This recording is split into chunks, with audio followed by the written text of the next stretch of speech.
The Silent Suffering of Eunuchs and Their Life in the Sultan's Harem of the Ottoman Empire. The Ottomans were adept at managing the various slave systems.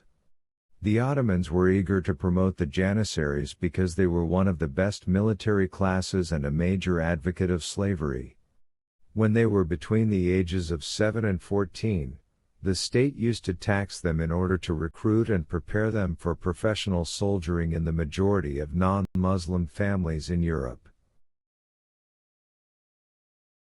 Janissaries were young men, boys, homeless, orphans, and Christian captives who were adopted and benefited by the Ottoman Empire. They were raised on Islamic religious foundations, believing the Sultan was their master. The Janissaries were fed by the Devshirme boys' tax, where 1/5 of children from occupied cities were included in the Ottoman army without Islamic legitimacy. The Ottoman Empire committed immoral acts, including enslaving people and depriving children of basic rights, including protection from their parents. The Janissary army considered these children captives of wars with Byzantine and Eastern Christian kingdoms. This led to the Devshirme tax, a periodic tax collected from Eastern European Christians. The tax is a crime against humanity and a reminder of the black history of the Ottomans who claimed Islam. Prophet Muhammad denounced a companion story of a bird, highlighting the right of affection and assembly.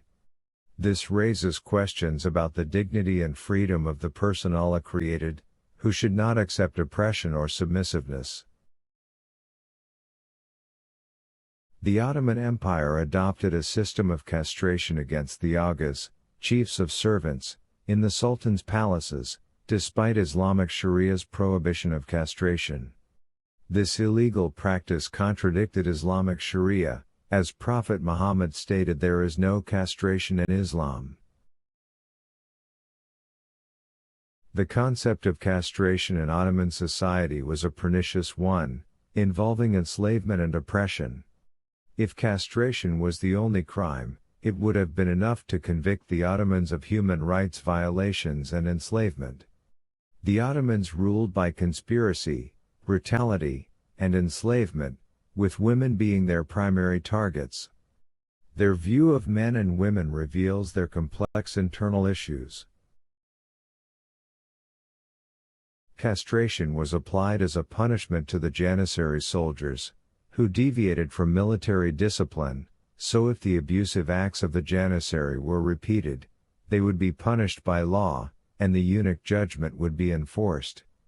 The chief of the Janissaries was the one who orders this punishment, and it is a great and cruel punishment because whoever suffers this punishment will lose his manhood, which qualifies him to work inside the harem palaces.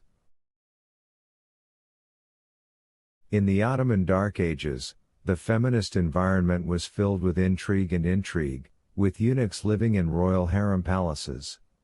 These women were of great importance and practiced the hidden role of Ottoman politics.